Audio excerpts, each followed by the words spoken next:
I'll call the meeting of the Facilities Committee of the Lammersville Unified School District Board to order at 6:31 PM. Roll call, please. Colin Clements, Here. Stephanie Olson, Here. Jimmy Legrand, Here. Thorsten Harrison, Here. Andrea Gemlick, Here. St. Thavi Vinod. Here. Thank you. Receiving of public, item 3, receiving of public comments. I see one member of the community that would like to speak. Please come up to the podium and remember to speak into the mic because this is being broadcast. So. Great. Thank you. So my name's Chris Fadley. Thank you for serving. I know you guys are dedicating a lot of time. And I'll make this real quick. I'm here to say thank you. I don't really need anything. I've been in this town for 2007 for 13 years, and been with the soccer team, various soccer teams, Mountain House Soccer, West Coast Soccer, for since they began, which was like 2009. And you guys have always provided, I think, the best facilities in the town at Wickland. There's just plenty of space. It's pretty level. The fields are generally well maintained, lots of grass, and I just appreciate it. We had 300 kids this year playing soccer, over 300. That's well over 200 families. We found a way to use that space really efficiently. We had 11 different fields. At any time, we would have 8 different soccer games going, and I feel fortunate. I know other families involved in the soccer community feel fortunate. So I'm expecting next year we'll probably have at least another 100, hopefully coming out of this COVID crisis. And with the community growing, I'm thinking we're going to have at least 100 more registrations. So we just appreciate it. Thank you very much. All right. Have a good evening. Thank you. Thank you, sir. Anybody have any questions or anything? No? All right. Have a good evening. Well, I as a comment, I would say that, my boys both played soccer. They played soccer before there was actually soccer at Mountain House. They'd flipped to flag football, but I have lots of friends, the families that are friends that have played soccer, and we definitely appreciate having that resource for the kids of the community as well. Great. Thank you. Seeing no other public, I'm guessing that there are no other public comments, unless one of you guys would like to go over to the podium and make a public comment. No? Are we allowed to do that? I was actually thinking about that. Not that I'm going to do that. Well, I said it in tongue in cheek. You don't need to because you're on the committee. So, Okay. Item 4, facility use update. I'm going to do the same thing that I did last meeting, and say that the facility use minutes are on 2 through 6. The finance report is on 7. The usage reports are on 8 through 14. And there were no denied applications or reimbursements on 15 and 16. So I'll combine them and say if the committee has anything that they would like to pull out and discuss specifically, that's fine. Otherwise, if there are no comments on any of the pages of the packet, we can just move on. No comment. Great. Item 5, information and discussion items. Item A, facility use permits, outside organization use. Staff report? So at the last meeting, we discussed outside organization use for our indoor facilities. And I just wanted Jimmy to kind of give the committee a brief on how it went and what we've had going on for facilities use since we opened up those indoor facilities. Jimmy? Thank you. So we were given direction by the board to open up the facilities in early October. The first thing that the district did was develop a facility use protocol sheet. Irene Busuttil was the main person behind this. Once it was developed, the groups are required to initial this column and sign and acknowledge that they're going to follow the rules, all the COVID rules that the district lays out. Once that was done, we sent a reminder notice to all the sites, asking them to make sure as much as they could to try and get all their events on the calendar before we opened up to the public. We asked them to do it by Friday, the 22nd of October. The preferred groups were given till Monday, the 25th at noon to get their permits in, which 3 or 4 groups did. Then at Tuesday at noon, we opened it up to the general public. So that's where we're at now. Everything went really smooth. Heard a little bit of squawking about the high school gyms being so booked out, but it is what it is. Booked out by Got by, district? yeah. It's based by mostly the high school teams. Yeah. And the girls and basketball team, boys basketball team. They're basically there from 3 to 9 every night. It is what it is. Well, there's So- three teams at each basketball level and wrestling. I mean, That's right. And that was from only one group. Everybody else Okay. was fine. There were no major conflicts. There were no fighting over fields. There were nothing that came down that was difficult for us to do. So it's been running smoothly so far. Good. I'd like to say in public, kudos to Sonia in my office. Sonia is the main person that does the majority of this. So I assist and Aria assists, but she handles the bulk of this stuff. So far it's been going great. So no issues. Great. Any comments, questions by the committee? Thank you very much, Mr. LeGrand. Item B, tennis facility use, outcome from 10/6/21 board meeting, staff report.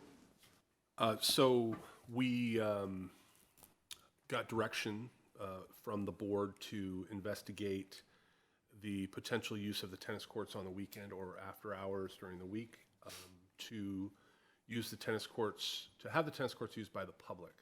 And the scheduling of the tennis courts would go through the CSD with the pass-through money coming from the CSD to the district to compensate the district.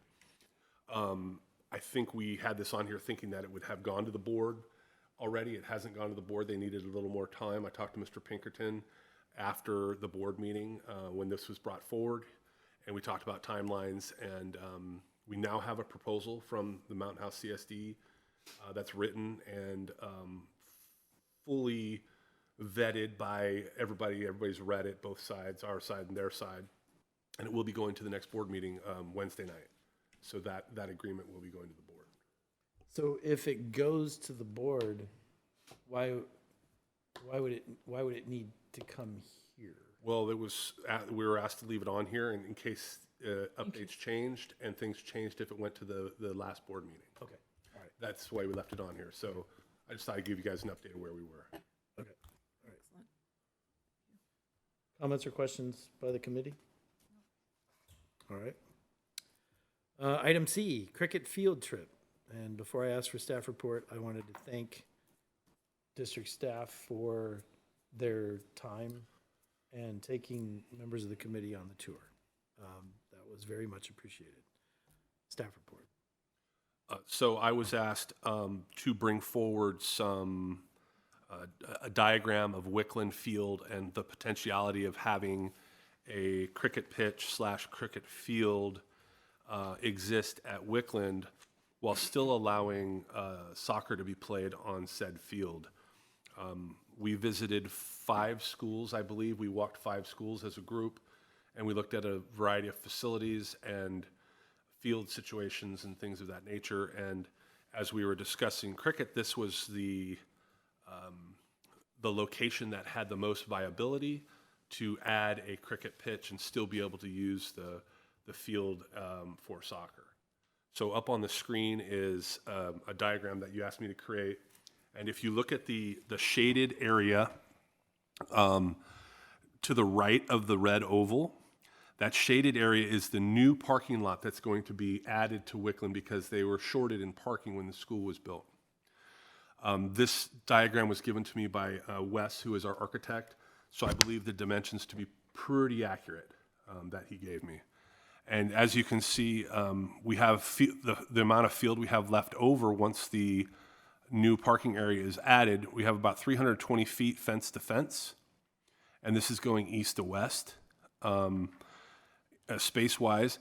And then I drew another circle that is about 300 feet in width, but we have a total of 324 feet that we have to play with to the trees. You may remember there's trees to the south of the field. So I didn't know how big an oval we wanted to make. However, it probably needs to be equidistant if we're going to have the cricket pitch between soccer fields here. Yeah. So I drew in the cricket pitch. It's probably not to scale. The cricket pitch, it might be a little bigger than, but it's supposed to be 60 feet by 10 feet, I believe is correct. Our oval doesn't quite meet the specifications for a full-size cricket pitch. But my understanding is that from the center of the pitch, you can have 90 to 65 yards of field space from the center of the cricket pitch moving out as the dimensions for a cricket field. So I still think we're just a little bit under, but I think we could have a usable cricket field in that space if so desired. And then I have another slide, thank you, of Evelyn Costa School. This is the design for the school in Costa, and there will be a full cricket pitch as a part of the design of the school when it opens. I just wanted to point that out as well to everybody and provide you a picture because it's been a while since we've looked at the pictures of the school, and I just wanted to bring it to you. And is that cricket pitch at the planned cricket pitch at Evelyn Costa, is that, I mean, I can tell that it's not a circle, and I've learned a lot more about cricket since we actually discussed this, but is that approximately 160 feet like I learned was the radius? My understanding is from Wes that this is a legit cricket pitch dimension. Okay, all right. You can see how much bigger it is than the soccer fields, right? Yeah, yeah. So it's quite a distance. Yeah, I was in Fremont. I was in Fremont last week or 2 weeks ago at their sports complex, and they have a cricket pitch there as well, and it's really large. It takes up, 2 whole full-size soccer fields. And the pitch, I mean, maybe the pitches vary in size, but it was much wider than 10 feet. I don't know if that's, like, if 10 feet is like the minimum standard that you need, or what, where we got that 10 feet number from. I took mine off of the cricket webpage Okay. for the American Cricket Society or something like. I can't remember what it was. That's where I took the measurements from. So I'm sure there are other Ranges. setups. Mm-hmm. I'm not familiar with the sport enough to speak intelligently about them, but that's where I got my measurements. Yeah. So can we go back to the Wickland overlay? So that drawing is leaving the soccer fields as they are and putting a cricket pitch in between them like we kind of walked at Wickland. The idea of this picture is to try to have a representation of what we spoke about when we were standing on the field between the soccer fields. Because it won't leave the soccer fields as they are because of the parking lot. The parking lot will change a little bit. The soccer fields are going to shorten a bit, yeah. Like, do you happen to know, like, by how many feet that changes? I only know the total. The total is going to be 320 feet from fence to fence.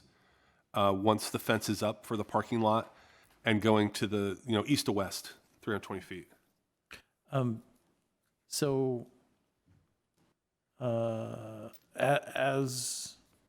as they were laid out when we did the walk, the cricket pitch doesn't impact the soccer fields. What impacts the soccer fields, or potentially impacts the soccer fields, is the parking lot. Well, I don't think that's totally accurate. I think soccer could work around the cricket pitch, but my understanding was that there's not a lot of space in between the two fields. Andrew could speak to Right. that better. Yeah. Well, there's 2 things. Currently, the soccer fields that are painted on there right now are for West Coast soccer, and they are playing with 2 undersized soccer fields. So you have two 50-yard wide fields, but a soccer field is actually 75 yards wide. And so it doesn't totally affect the West Coast soccer. It is very narrow, but we were out there. We saw how much space, and I'm not sure if that was 10 feet or not. I mean, one of these, the field on the south could be shifted over a little bit in the future. But my bigger concern is the middle school's soccer field. So I feel like they should have a full-size soccer field to play on, just like all the other schools do. And if we put the cricket pitch in the middle of the field, there's no way they can have a full-size soccer field to play on. It's supposed to be 100 by 75 yards wide. And I kind of asked around to double check, hey, did they play on a full-size soccer field? Because they just barely began their soccer season 2 weeks before COVID started, and that was the very first time any of the middle schools had soccer at the schools. So we really haven't had a lot of soccer from the schools. So that's going to be coming up this season. I don't know, Wickland's coach, we don't know who the coach is going to be. So there's nobody here or to talk about it, to represent them. So that's my concern, is the actual, there's no full-size soccer field at this school if you do this.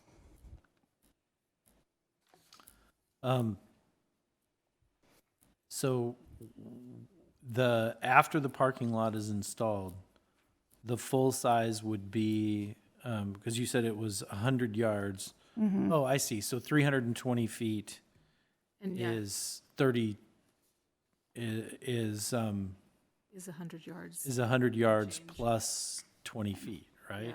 So a regulation or whatever would fit there, just one.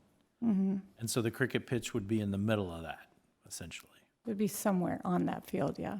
Okay. So we actually, we toured 5 sites, 5 schools, and we were discussing the merits of various options. And I apologize if I wasn't clear.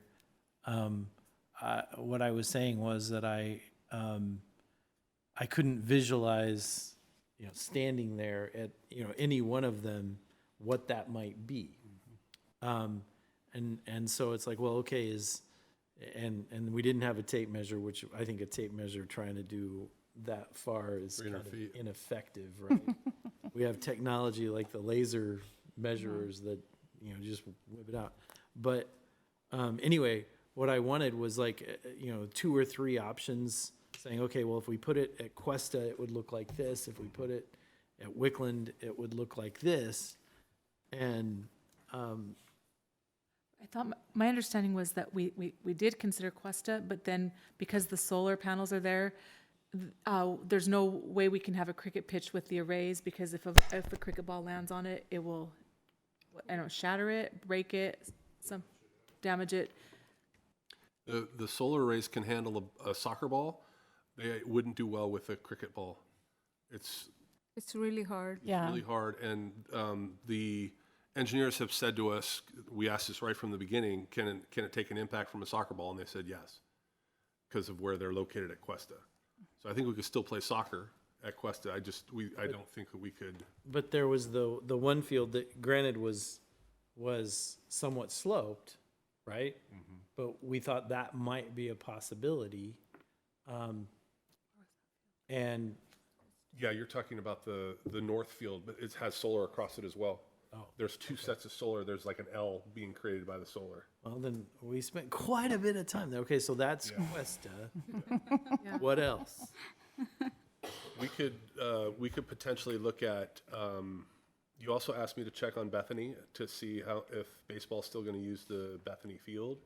If they have 3 levels of teams, they'll still use the Bethany baseball field for the lowest level of baseball. And there's no option at the high school, right? There's that space of grass in between the softball and baseball fields is not. I didn't measure that. my head tells me that it's only a soccer field width. Okay, But Bethany does have some field space further south from the baseball fields that I did not consider when looking at maps. And I could, if you'd like me to bring something back for Bethany.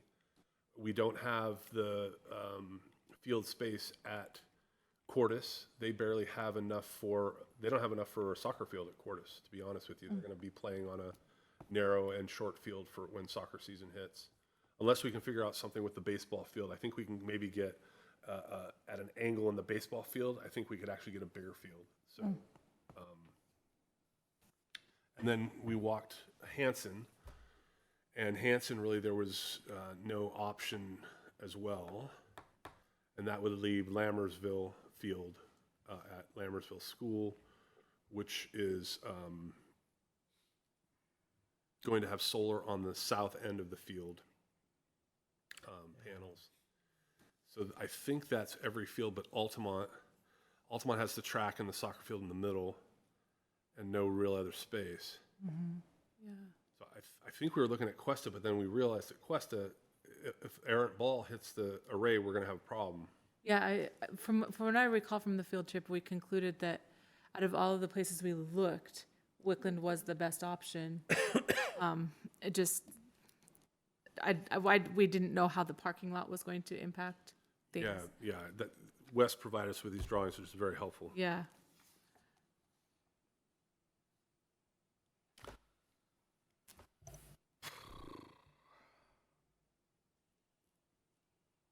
So the other question, I guess, would be, there is a cricket field coming. When does this school get built? Like, is there a timeline for that yet?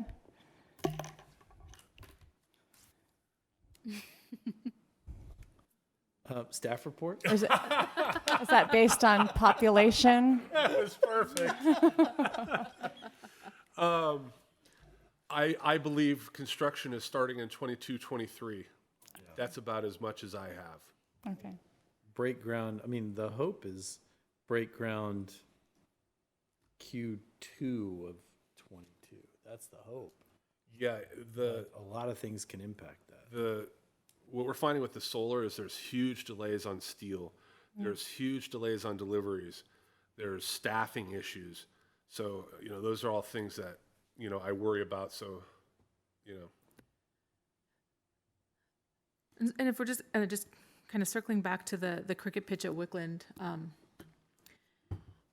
you're concerned about a full-size soccer field. Is middle school soccer is playing full-size regulation fields, or are they just kind of going with which each school site can do? they're going with what each school site can do. Okay. So like at Hanson, they have the dedicated field, so they use the field. Altamont, they have that dedicated field inside the track, they use that field. So they put the field where they can. Okay. So,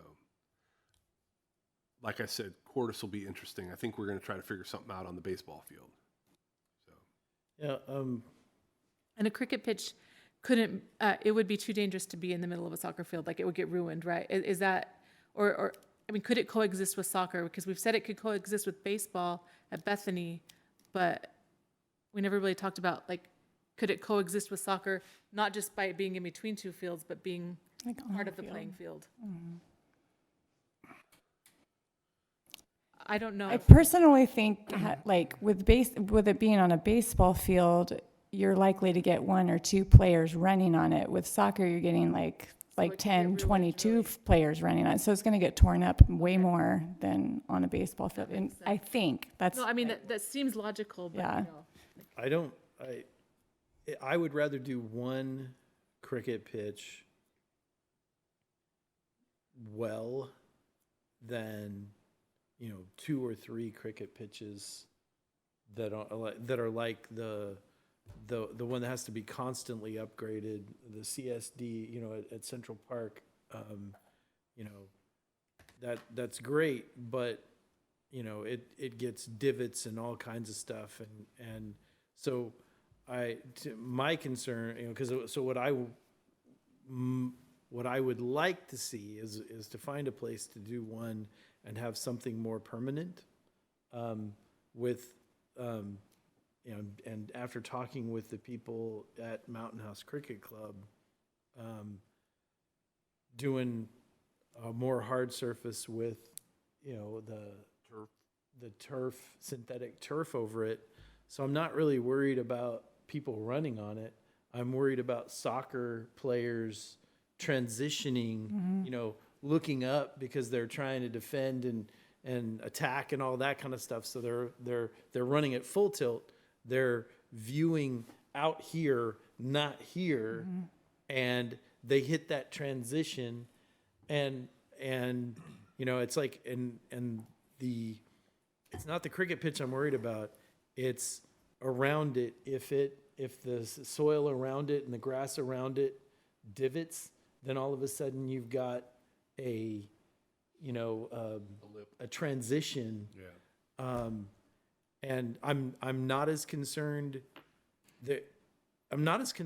with baseball on that.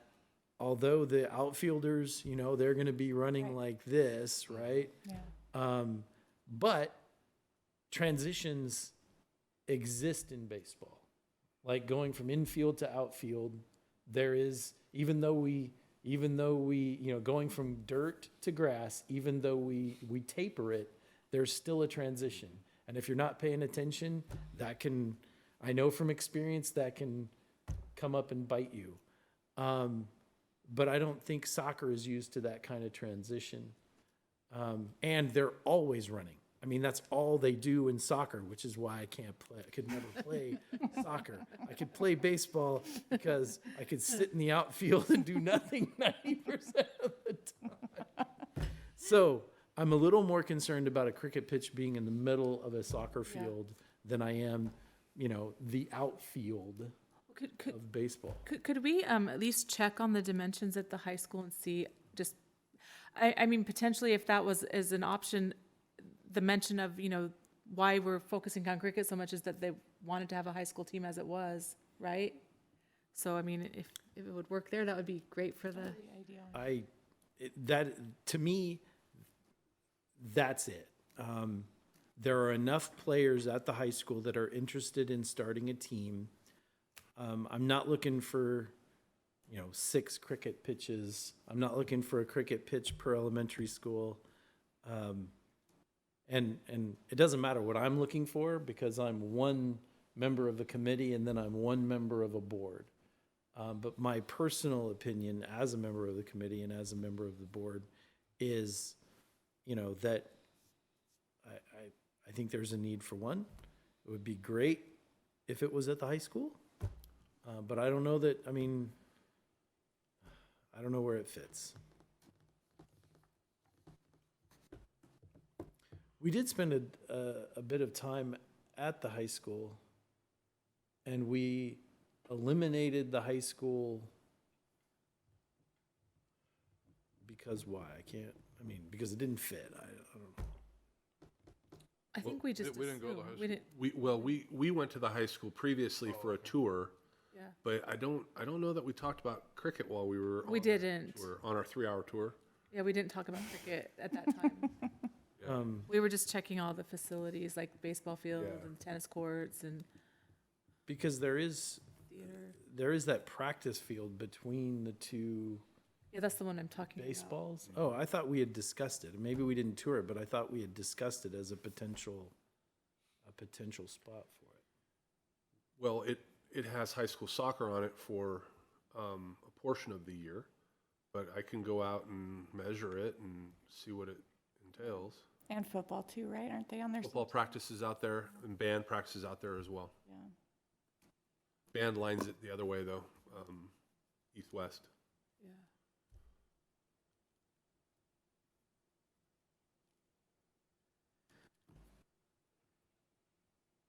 Did we check out the Hanson soccer field? We can. No, but I think we walked. Did we We not walked walk? over to the softball field and then we looked at it from there.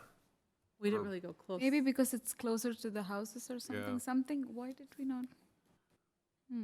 Well, we'd have the same issue if we put a pitch in the middle of that field. It'd have the The same same issue. thing, yeah. But I agree because it's baseball, they're mentally ready to go from one texture to another texture, like, you know.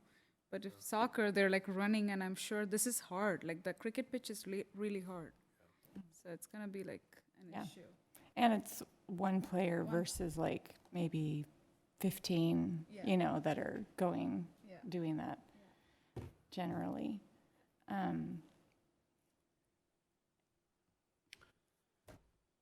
Well, So, can I summarize the direction I've been given, just to make sure? I didn't, okay, yes. I've been asked a couple things. One, check the high school field dimensions see if a cricket pitch would work in the area that we're talking about. Two, I was gonna check Bethany's field space area, because they have quite a big field beyond the baseball field. Do you want me to check that as well? There are some hills, though, I don't know. how Yeah, much I don't that think affect that's it. flat, but you can check it. Yeah, I'll check it, and see what we can figure out. Is there anywhere else you'd like me to look? Did we say the Hanson soccer field or? Yeah.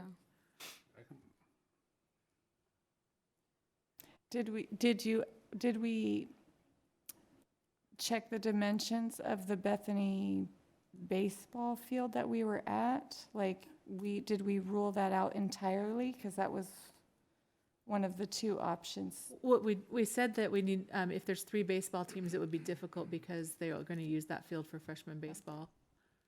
I think that's what we concluded. So the thing about baseball is, if you're in the outfield, if I'm playing center field at Bethany and there's a fly ball hit my way, I'm running. I'm not looking necessarily at the ground. I'm looking at the ball, which makes that, if they're crossing that transition, if there's a problem, not looking down makes a potential for someone to slip or trip or whatever. That's not a good situation. Yeah, You're changing your footing too from natural grass to a turf. If it's wet, it could be slick, you know, whatever happens out there. and they're in cleats, yeah, so they could, if it's really hard, they could slide. Yeah, I coach baseball and softball. That would be a concern for me. So as a coach, I mean, what, like, there's no, like, perfect location is what I'm hearing, but if it's something that's really important to, you know, for our students, then probably, I don't know, I'd love to hear Associate Superintendent Harrison's, like, take on this, because he's worked in other districts. Other districts and schools have these issues where not every school has the same amenities, and they kind of share. And so maybe soccer, you know, soccer at one school, like, they don't have the best field, but, you know, they can work with other schools because the team practices aren't during school hours, right? They're sometimes the kids go. I know when my daughter played basketball, sometimes she'd go back to Cuesta to practice later at night. So we could find the best spot for the cricket pitch, and then just a thought. Then one school has better cricket, and one, you know, Right. they My experience with schools and fields has been, usually there's always a soccer field. okay. And baseball, softball, et cetera. I've seen shared use for football because not everybody had a stadium, and they just work together and they have games on Friday nights or Thursday nights or Saturdays. But field space to practice, and for soccer, generally they all had. Oh, okay. They're young, so it's hard to get them moved from one campus to another to That's true. participate on a daily practice basis. Yeah. So that's just what the logistical thing that you run into. So I guess my 2 cents, being one person on the committee, is that I feel like although the cricket club has adults and children participating, it's a club and it's not a school sport. And I feel like our decisions in this should be to facilitate, like, whatever we need to for prioritize the school's sports or the school programs over club sports. And I wholeheartedly agree with that. But if there isn't a cricket pitch, then there will never be a school sport called cricket. Right. There will be a cricket pitch. Okay, so you're saying. I'm we've saying we got can one wait. on the way, Right. so they can, you know, the high school kids that are currently in high school can just wait. I I hear what you're saying. And I don't have any kids that are soccer players, and I don't have any kids that are cricket players in my family, because they're all graduated. But I'm like, there are soccer fields, there are baseball fields, there are football fields. I personally think we definitely should support soccer. We definitely should support basketball. We definitely should support baseball. We definitely should support softball. We definitely should support volleyball. But that doesn't mean, to me, that there can't be room to support cricket, because there are players that want to play right now. But I'm just one member of the committee. I can tell you, I'm not ready to sign off on. I'm not ready. Like if we said, okay, let's vote as a committee right now, I would be hard pressed to vote for Yes. the Wickland option. I was hoping to see a couple of options that were viable, and I guess, because we have these sidebar conversations at Cuesta, and maybe I missed one or whatever, but I do remember the solar, and then we talked about the other side, and I forgot that the solar was going to wrap around and impact that as well.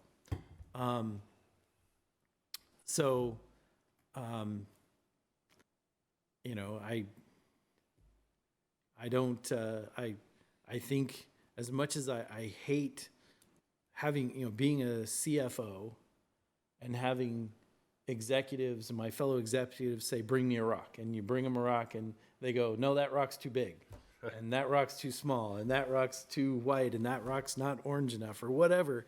And you go, oh my gosh, you're killing me asking me for all this information. I think we need to see at least one or two other alternatives. And what I want to do is make sure that we agree on the alternatives that we want to look at, so that we're not going to district staff saying, oh, I don't like that. Give me another one. Give me another one. Yeah. And I do apologize. I'm sensitive to that. I will bring you as many rocks as you want. No, don't say that. Never say that. I am just one person too, obviously, but I served for so many years as the Booster Club president, that I love to support sports. I love to see kids participating in sports. And if we have kids that want to do cricket, I want them to have the opportunity, because, when I was in high school, we had to fight to get a water polo team at my school because they didn't want to pay for the coach. And I ended up being an All-American water polo player. And if I hadn't gotten, the opportunity, I would have been really upset, so I feel bad for the kids that, have a sport they want to play. We should do what we can. Like, I'm not ready to give up. Like Colin said, or Trustee Clement, sorry, said, the Wickland one, I still have a few concerns about it, because, we don't want to give and take at the same time, give to one and take from the other. We want to enhance, So I would like to see some other options, and hopefully we can find a way to make it happen, because I would like to see those students get their opportunity as well. Coming from the land of cricket, I really want this to happen, but I want to take the point that he said. If you give one, give a nice one and a perfect one. Even if it's going to take time, we can put it in the back burner. Let's wait. Let's take time, do our research, and give them the right one with many options. Maybe it's a lot of work for you, I'm sorry, but that's what I want. I know there's a team that wants to play, but if we have to wait and then give the future teams the best that we have, and that we are going to be making a lot of investments and a lot of energy and effort from everyone. So let's do the best that we can. Maybe we already have a pitch at Central, right? So maybe give the high school kids, if they still want to start, they can get first priority there, play there, or something like that. Make a deal with CSD and say, hey, high school team, if they want to play there, start somewhere. If I may, I live in a community that has some really great parks and big fields. this community has shorted their families and when it comes to parks. And they're not even parks that have soccer fields. They're not even big enough to have soccer fields. They barely are big enough to have a softball field. At some point, there must be some place that the builders have agreed to have some sort of green space for multi-use fields. And I think that, our job is to provide facilities for our kids, and the city's job is to provide facilities for the community. And it's a beautiful community. I'm not criticizing. I'm just thinking out loud that I live in Manteca where the parks are gigantic. And they have brand new communities being built constantly. I mean, it's growing like it is growing here, but they have big parks still. And you can have 2 soccer fields on most of these parks. So I would just like to voice that. And you're not wrong. Amen. You're not wrong at all. I do have to respond, Sorry. having been a builder as opposed to a developer in Mountain House. I did work for Pulte Homes for like 11 years, and the builders had nothing to say about the size of the parks, about the parking, about any of that. It was the community was planned, and the CSD really doesn't have anything to say about it. And so I really want to defend CSD and the builders and say that you're not wrong, but that was kind of set in motion when they developed the master plan community that they call Mountain House today. Doesn't change the facts, just kind of felt the need to defend the builders. If I use the wrong nomenclature as to who was to blame, I apologize. But I was just noticing, when I drive by the parks, that they're kind of like Yeah. small. Well, and parks per capita is it's very low compared to other places. We just have 1 park per community, and it's difficult. So I totally agree with you. And I grew up in Livermore, and when I lived there, it was not, this destination place. I don't know, people like to go there now, but it was a small farm town. And when you grow up in a small town, you have to go somewhere else to get the things that you need.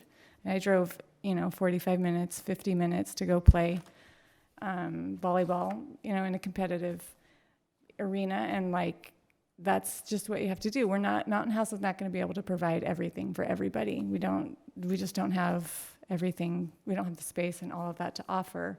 I'm not saying that we can't, still work on this. I'm just saying that as a community, we have to understand that we can't always just get everything here. But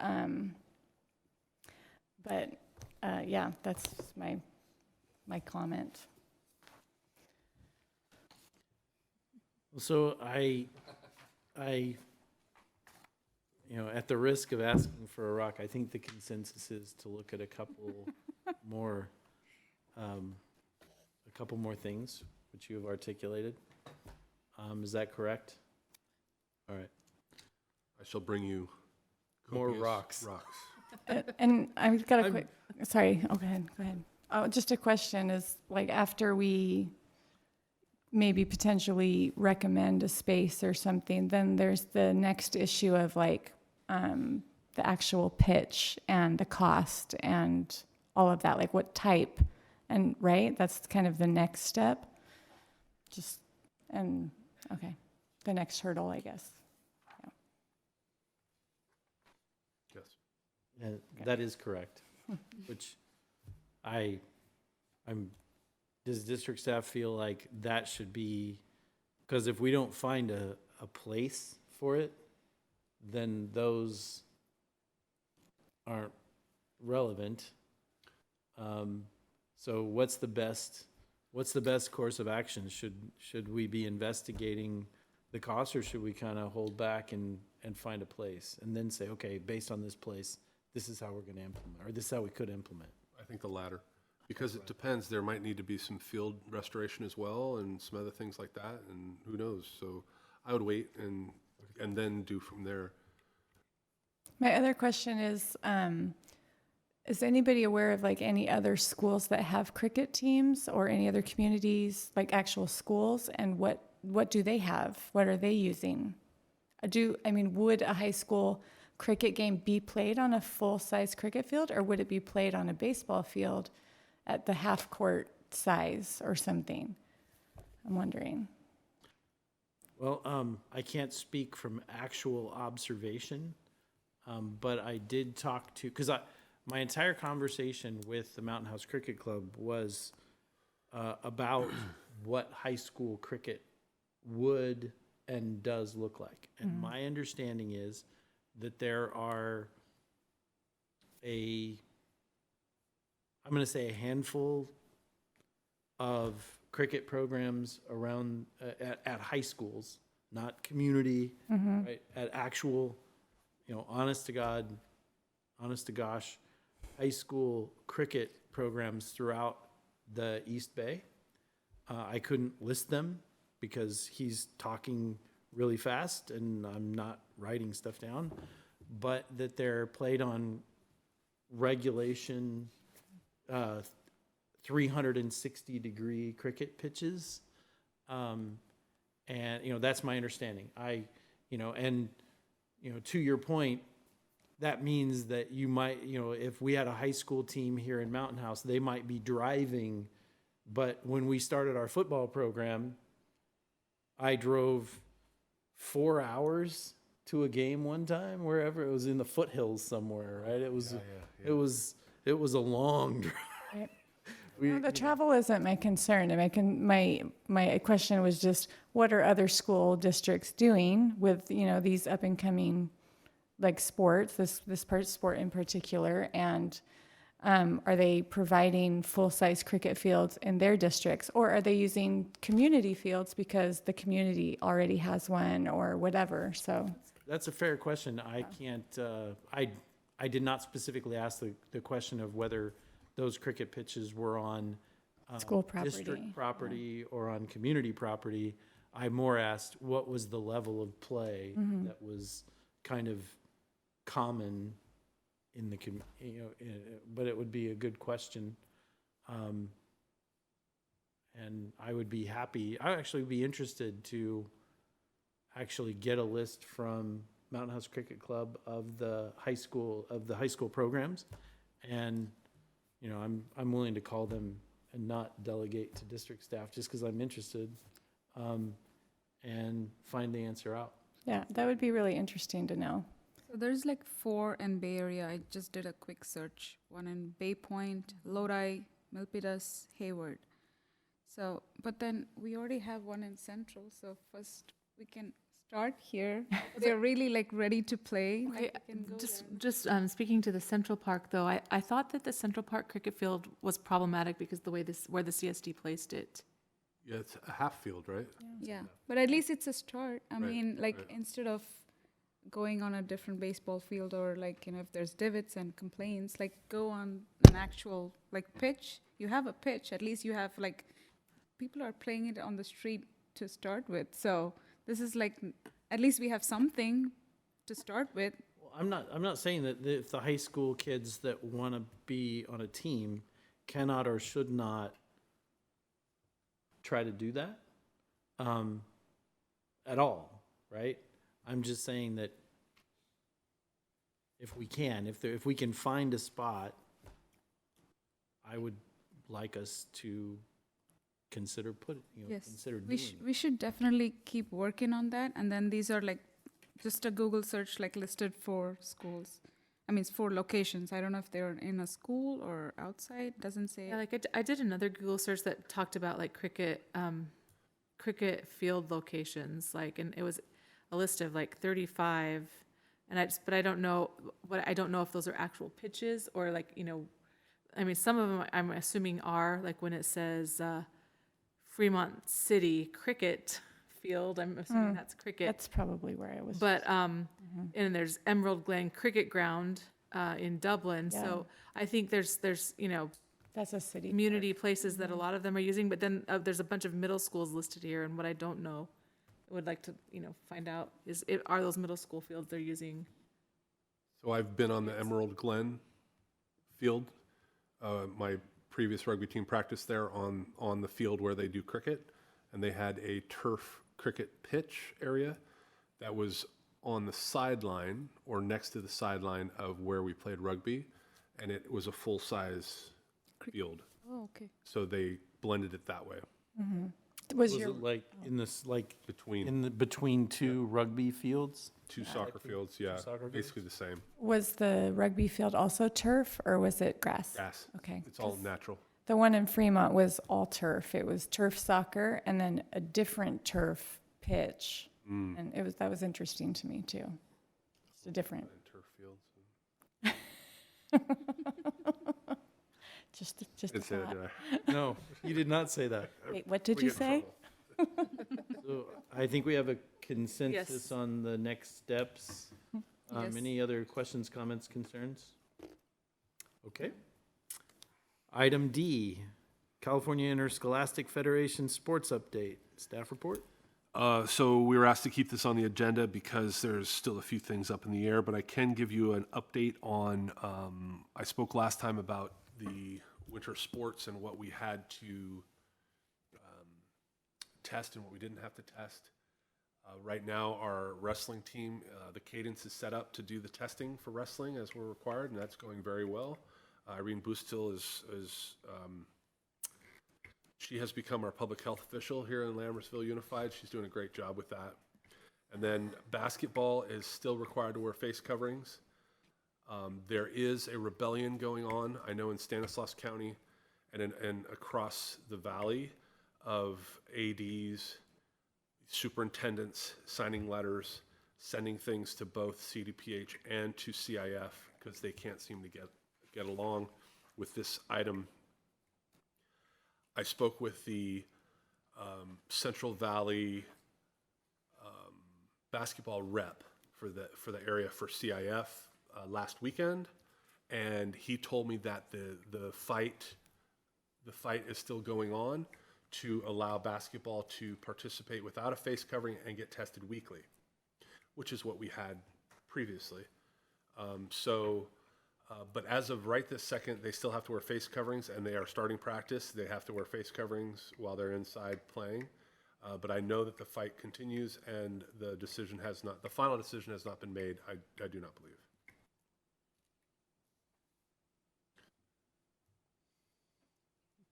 All our other sports are going, and no problems. So. Any questions, comments, concerns? Okay. Thank you very much for the update. Why can't we be? Item E, facilities field maintenance, the update on Jensen. Staff report. Jimmy and I had a meeting with Jensen leadership, was it 2 weeks ago? Last Friday? It seems like 2 weeks ago. Last Friday, we had a meeting with the vice president of Jensen, and we expressed our concerns that we expressed at the facilities meeting at the last meeting we had, and our concerns with paperwork, watering schedules, too much water on the field at Wickland and other places, Cuesta, and care of our grass, mowing schedules, things of that nature. He took down, Mr. Eichenmeyer took down all our concerns, and he said that he would address them ASAP. He also indicated that his crew is going to come out and deepen the trench next to the tennis courts to help prevent the flooding that occurred previously. Am I missing anything, Jimmy? Anything else that we talked about? I think that's about it, right? That's about it. Yeah. We had a lot of work orders that got filled with broken stuff. We have stuff break all the time when it comes to sprinklers and the like. But he sounded very responsive, so we'll see how he does in the next 4 to 6 weeks. It is wintertime, though, and we are getting rain. It's easy to have green grass when it's raining. Yes. So we will keep a thumb on them, and we'll keep following up. And all the irrigation has been off. Today's 2 weeks. It's been off for 2 weeks. It has been drier on the field. It's been drier except for those mud pits. Before I go to bed every night, I say a tiny little prayer that we can keep the irrigation off till April or May. That'd make my life so much easier. So we'll see what happens and what the weather is. You know, I would love that because that means we get rain and we desperately Yes. need it. So I really, can you put that in the minutes? It's a little prayer. We'll add that. That's funny. So I have as it relates to irrigation, I have probably a stupid question, but on the school facilities, or it's a question that I probably should know the answer, having been on the board for 7 years now, but outside of the fence, there's the sidewalk, and then there's this mow strip or whatever you want to call it, and then there's the street, right? The irrigation between the sidewalk and the street, is that school district or is that CSD? The general rule of thumb is sidewalk to street is CSD, and sidewalk to fence is ours. Oh, and That's what I A few thought. little nuances here and there I won't bore you with, but for the most part, that's pretty much how it works out. And so if anything goes wrong on the sidewalk, unlike with a homeowner who still has to repair that on their own dime, we don't have to as a district, right? Yeah. Okay. Because that gives me the answer. I've been jogging at night, and man, there are so many sprinklers that are just shooting up water, but they're between they're between the sidewalk and the street. So I would report that to the CSD. So we have this little battle going on when the CSD is doing their lawn maintenance. They tend to blow the leaves on our side of the sidewalk, and our guys kind of blow them on the other side of the sidewalk. And there's just sometimes this little battle going on with the leaves blowing that. So if you notice, you'll notice when you drive by, see the people out doing the work. It's a little battle we have going on, but So I'm not supposed to mow my grass and dump the grass over the fence onto my neighbor's yard? well, then you get the No? neighbors that blow it across the street onto the sidewalk, and there's all kinds of things. Yeah. I'm kidding. I don't actually mow my own lawn 'cause I don't want to. We're gonna have a Jensen and Brightview war in the streets. that's These are the funny. things we have to deal with all the time. So But now I know in general who to report it to. Okay. Any other questions, comments? I do have a question. So with the mud, those, when you said there was a broken main or something at the field, like how does that get fixed? Like, what do they do? And why don't they notice that when they're mowing it? Well- Right? well, we brought that up at the meeting. That's the thing that's frustrating for me is the mowers go through there. You see the tracks that are leaving in the mud. Clearly, they know that it's wet and too wet. There's even some areas, like at Lambertville, they weren't mowing. You can see where they went around it, and the grass is considerably taller. And I don't think that the crew is communicating that to the leadership of Right. Jensen to get it fixed, Yeah. which is not an unusual thing to happen on a ground screw. I've ran many ground screws. This happens a lot, unfortunately. The mower will just run right through it, and that's not my job. I'll just mow. It's the irrigation guy's job to fix that. And sometimes that communication breakdown, I don't think it's any different what's going on with Jensen. Okay.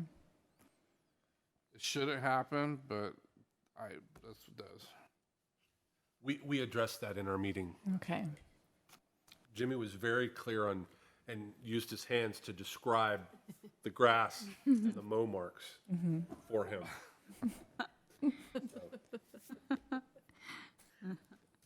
Any other questions, comments, concerns from the committee? Okay. Item F, bottle filling stations, staff report? So I added this to the agenda because before the pandemic, 3 years ago, this committee asked for us to investigate water bottle fill stations at the schools. And what we did is I investigated, Jimmy investigated, we looked at the prices, looked at contractors, and realized how exorbitant the costs were. So what we decided to do was experiment and see if we could do it ourselves, and maybe contract for the electrical from Collins, who are our electricians for our school district. And Jimmy and his crew put in this water fill station right here at Lammersville. They had it plumbed by Collins Electric for the power, and it's been there for 2 years? Almost 2 years. Almost 2 years. We ordered it in November of 2019, so about 2 years ago.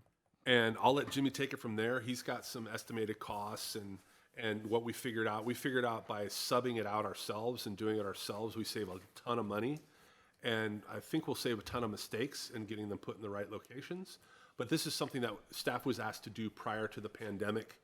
And I wanted to get it back on the agenda because we need to get back to it because we were asked to do this.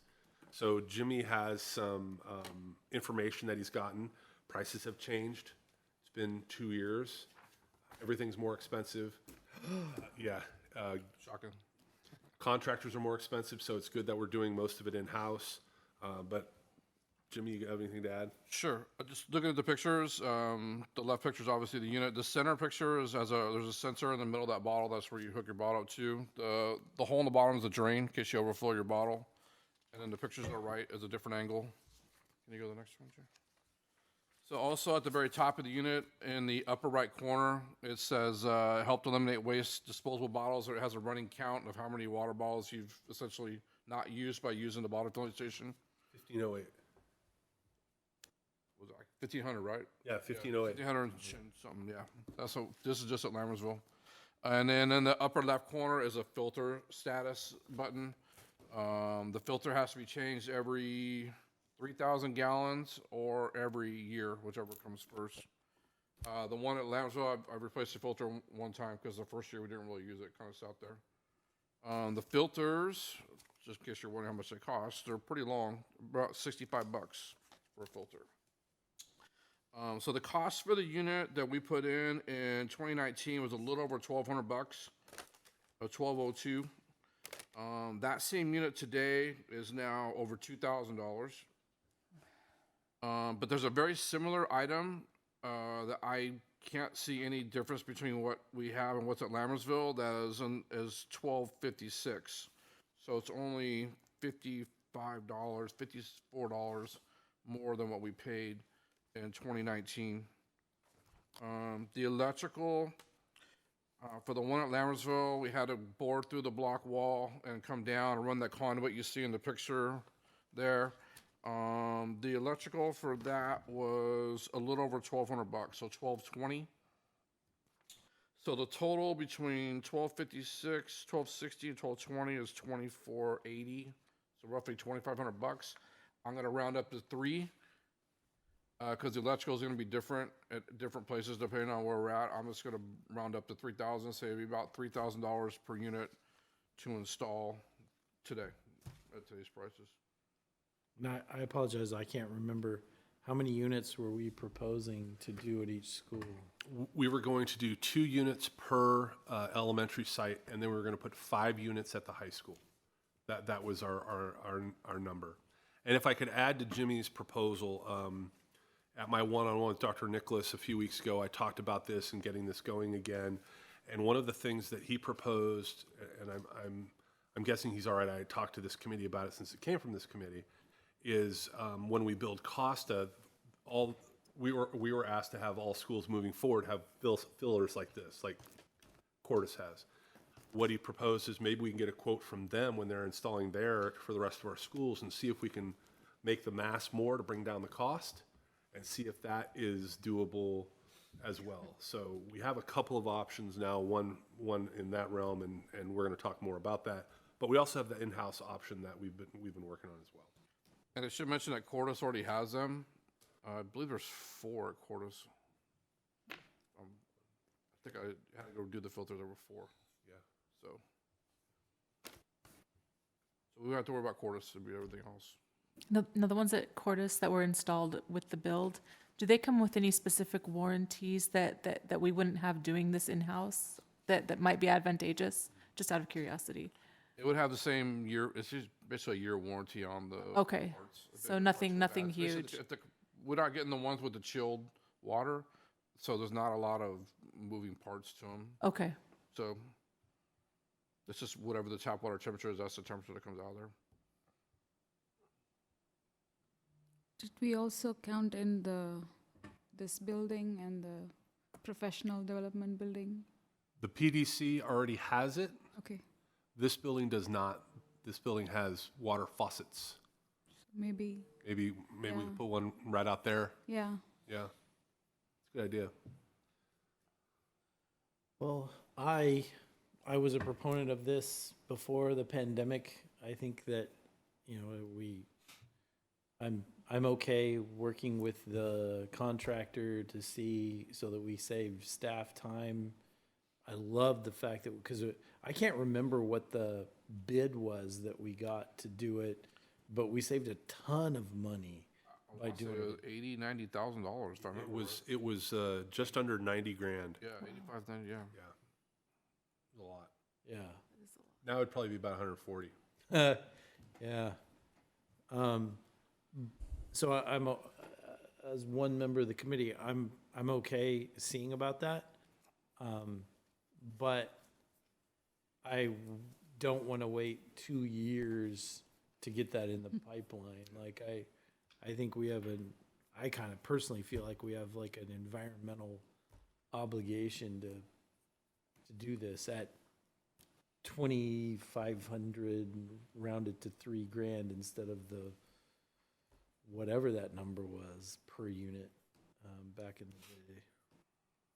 So Well, and I didn't know this, but like, I mean, I don't think our kids are using, I don't know if they're using drinking fountains now anymore, if they're allowed to or whatever, but they don't have water at lunch.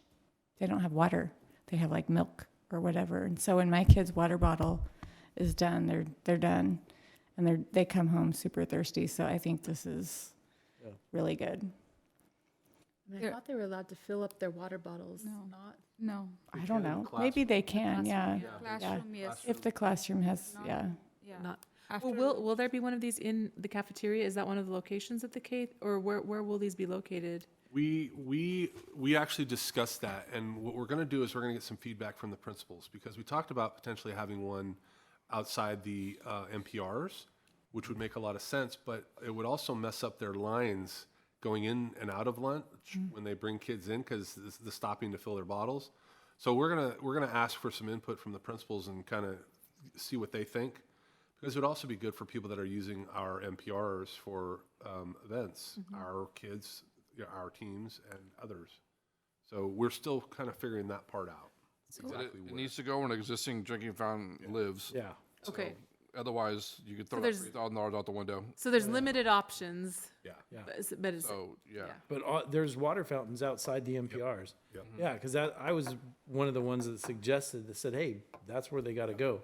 Yep. I didn't think about the lines, but I'm not sure that the line issue is going to outweigh the Location. I mean, it depends on the school, because at Cuesta, they enter the line, the lunch line doesn't even go where the drinking fountains are, so they would have to get their lunch, sit down, and go out by where the bathrooms are to fill up their water bottle, so. Yep. I guess, but I don't know how each school site's so different, but, At Hanson, I think it's in between the exit of two buildings, so when they come out and they go to lunch, they can just do that. And like coincidentally, on Friday when we had an event, the trunk or treat, one parent came up to me, and at one of the meetings, like way back when, our principal, during the principal's report for the PTA, she did, show slides of this, and she was talking about it. And then this person came up to me, she's like, where's the water bottle fountain thing that you were talking about? I was like, oh, wow, okay, forgot about that. And then there it is.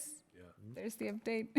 no, our, People are waiting. yeah, the remainder of the drinking fountains, like when, all things COVID are kind of died down, gone, will drinking fountains make their way back, or you think, okay, I think if we have a combination of water fill station and water fountains, I mean, okay, yeah. Or lose them. Any other questions, comments, concerns? On to item 6, future agenda topics and meeting dates. We have the meeting dates already. Any topics that the committee wants to add to future agendas? Nope. Okay.